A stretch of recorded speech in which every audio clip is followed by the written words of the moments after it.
we have got lots of information that we really want to share with you, really focusing on the importance of employees when it comes to net zero. So I'll just start with some brief introductions. My name is Jo Hand, and I'm the co-founder of Giki. We're a B Corporation and a social enterprise, and we're all about encouraging sustainable behaviours. So the role of the individual, and particularly the individual as an employee, in being part of that all-important transition to net zero. So we work with a really large range of companies, from very small, for example, Corsten Press, which is a great drinks brand, through to big global companies like Accenture and Deloitte and NatWest, and also Compass, who is here represented by Carolyn, who's going to tell us all about the work that she's doing at Compass UK&I, and really all about helping these organisations work with employees to encourage sustainable behaviours. So we are joined by Carolyn, who is Director of Net Zero at Compass UK&I, and a real pioneer in terms of the whole industry and what is happening in that all-important food industry to transition to net zero. There are obviously huge changes that are going to be required over time within the whole way in which we grow our food, consume our food, dispose of our food, to get to net zero. So Carolyn's going to talk about what she's doing at Compass, but also particularly from an employee perspective. And then we have Tessa, who is Tessa Ferry, who is head of the Race to Zero, which is the most fantastic campaign, launched only 3 years ago, which has really been a game changer in terms of the way that the world views net zero at a corporate level, particularly, but also universities and all sorts of other entities involved. So I am going to first of all hand over to Carolyn just to introduce yourself, and then we'll get started. Thank you, Jo. Lovely to be here. So thanks so much for the invitation. So my name's Carolyn, and I work with Compass Group in the UK and Ireland, as Jo introduced. And I work specifically on our climate commitments and our wider environmental work. And to give you a bit of a feel, for those of you who don't know, we're a big contract caterer. Our parent company is the largest food services provider, contract caterer in the world. And in the UK, what that means is we work across a whole range of different environments, from hospitals, schools, stadia, leisure venues, and pretty much everything in between. So the way in which we work pretty much gives us the opportunity to interact with every single sector of society. So to give you a few numbers as to what that looks like, we have a 45,000 strong team in the UK. So Jo's reference to the importance of engaging and uniting everyone in pursuit of that climate net zero commitment for 2030, which is what we publicly announced back in 2021. But also we work with in excess of about 5,000 plus suppliers, and we operate in over 4,000 locations, serving about 180 million meals every year. So in this particular context, I guess one of the things that I wanted just to open with is that our scale and our impact is enormous, and it also underlines both our opportunity for real change and the challenges and some of the barriers that we know exist by virtue of the food system as it is now, and the food system that we need to transition in order for it to become what it requires for the future that we all want to leave the next generation to inherit. So I hope that's enough for now, Jo. I'll pass back. Oh, thank you very much. And I think we have Tessa, who has joined us, but Tessa, I can't see you, but I can see you in the room. Are you here? Yes. Hello. We can't hear you, but we can see you.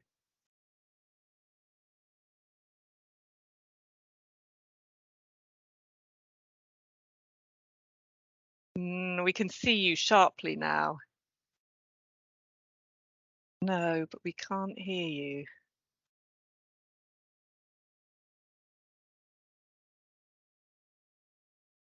Well, we try and get Tessa's sound working. It says Teams has disabled your mic. Faye, maybe you could take a look at that and see if we can re-enable it. But while we're sorting that out, Carolyn, I wanted to hear a bit more from you about why. I know you obviously got a very sophisticated and well thought through strategy when it comes to net zero. Can you just give us the highlights of that strategy in terms of, real kind of key points? And I know that culture change is one of the key parts of that, why you feel that's so important. Sure. I hope to do that question justice while we wait for Tessa, but nice to see you, Tessa, also. I mean, I guess first and foremost, from a cultural perspective, we are acutely aware of the fact that what we have committed to is what's been widely reported as being required from a climate science perspective, particularly through a food system lens. But that crucial to being able to do that is the ability to recognize we have to learn through doing. So culturally, what we've been really working hard to do is, one, provide the business case, so allow everyone to really get to grips with why it is that the work that we're doing is fundamental to the future profitability of Compass, but also the ability to balance that financial return with societal return. So what are we actually doing that allows us to contribute in the way that we need to, given that the fragility of the systems are those systems that we rely on to trade. So giving an understanding as to why this is so important, both from a financial perspective, but also from the wider sort of stakeholder view, if we can call it that, and that in order for us to be able to move at pace, we have to provide an environment where people feel empowered to be able to act, and that we're not going to get everything right straight away, but that clear direction allows us to have guardrails through which people can find their role. So to give you a specific example, and why we've really loved working with you and James and the team at Giki, is that one of the biggest bits of feedback that we've had increasingly is that everyone across their different disciplines really wants to support and really wants to find out how they can provide some meaningful work in contribution to the decarbonisation that we've committed to. But they find it increasingly the case that they're bumping into questions or encountering scenarios where sometimes the way forward isn't particularly clear cut.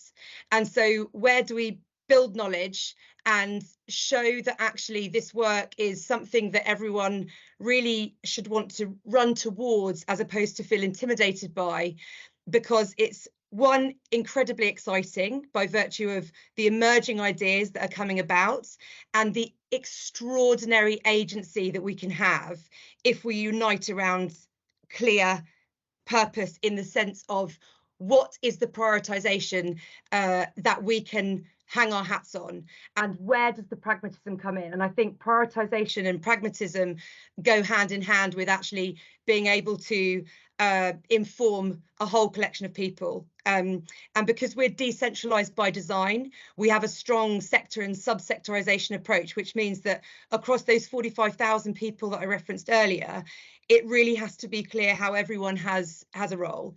And so all of the work that we've been doing with you, and we're only just starting, relatively speaking. I think it's fair to say we're at the foothills still, but getting everyone to really feel increasingly interested and curious around how they can see their role through a climate lens is fundamental. Because were I to sit here and say I've got a team of 300, 400 people, I'm sure that would be phenomenal in many ways. But actually, the true transitionary piece comes by virtue of engaging everyone in their own roles and learning from those disciplines. Thank you, Carolyn. Now, Tessa, have we got the sound sorted? Oh.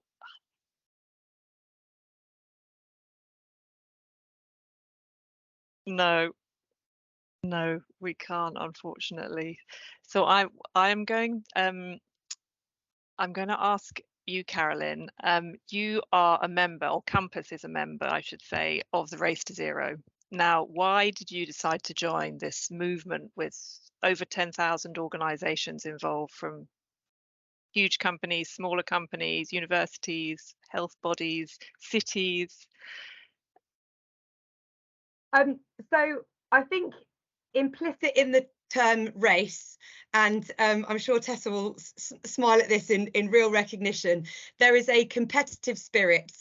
And, you know, I sit in a very meritocratic, competitively minded organisation, and what I love about this is that it marries the challenge that we face all the time, which is how do we use this incredible work at evidencing why there's a strong impetus for corporates by virtue of the competitive advantage it gives, whilst also recognising that actually we have to do so much collectively in a pre-competitive space in order to achieve whole systems and whole industry change. So I really like the fact that it allows everyone to feel quite rightly empowered and inspired to be able to contribute and look at their own footprints and collectively assess how we can move forward, not only as a corporate but as a community. But it does so in the space that I feel particularly passionate about, which is climate leadership in its truest sense is obviously a collective movement as opposed to one above the other.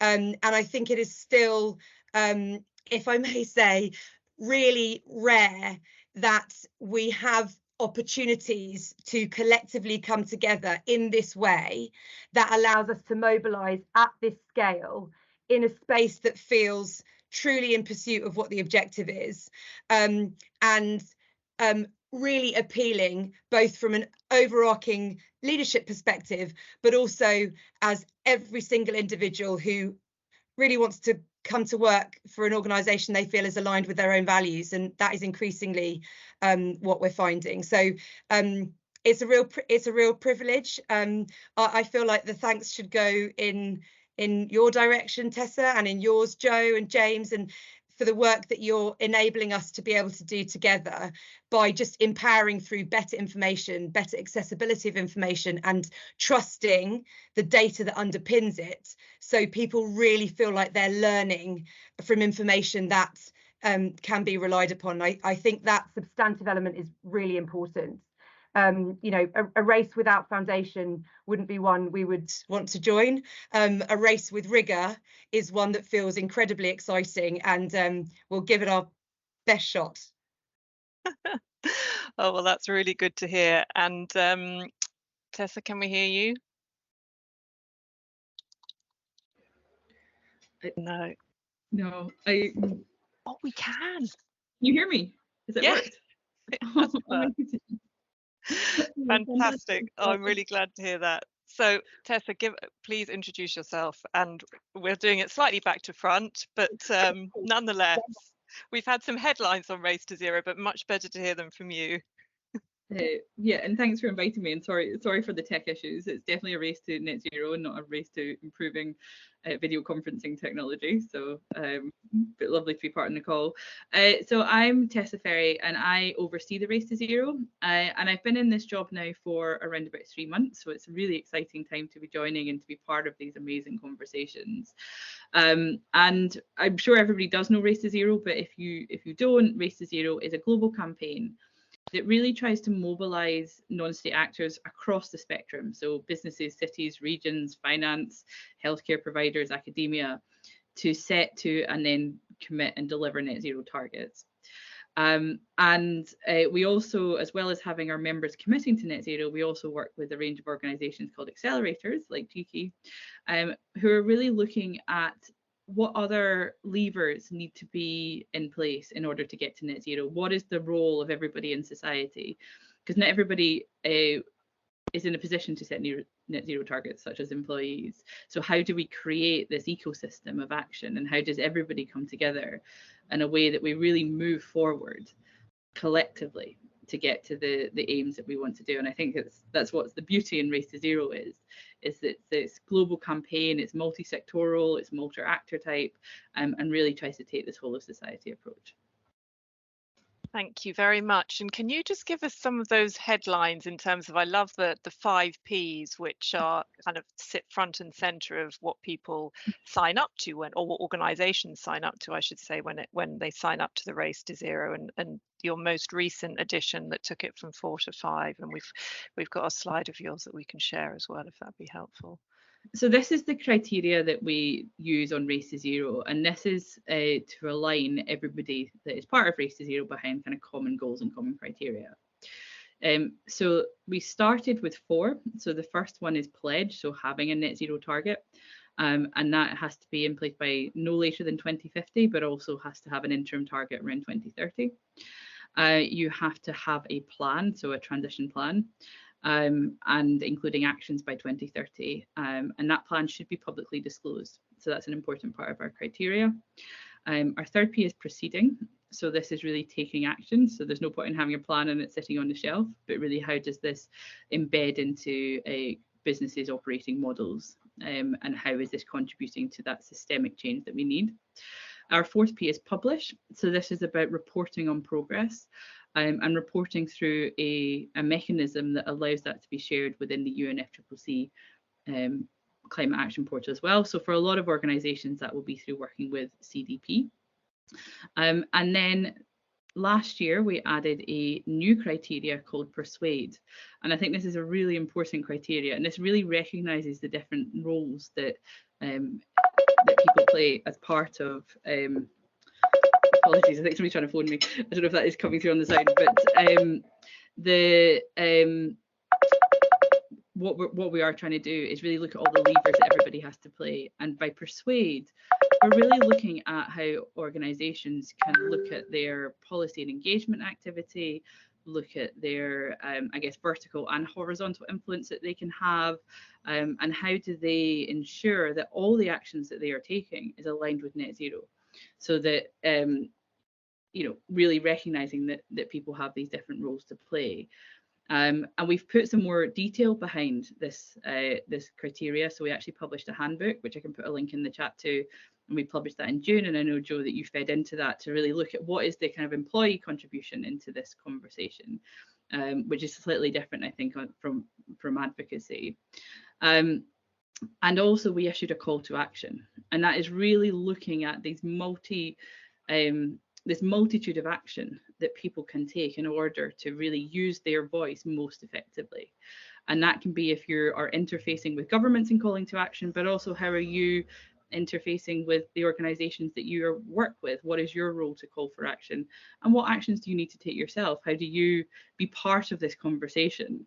And I think that's what makes this a really lovely criteria, is it is that approach that really recognises the multifaceted nature of climate change. So I'm really pleased that we've been taking this forward and running with it as part of the Employee Race to Zero.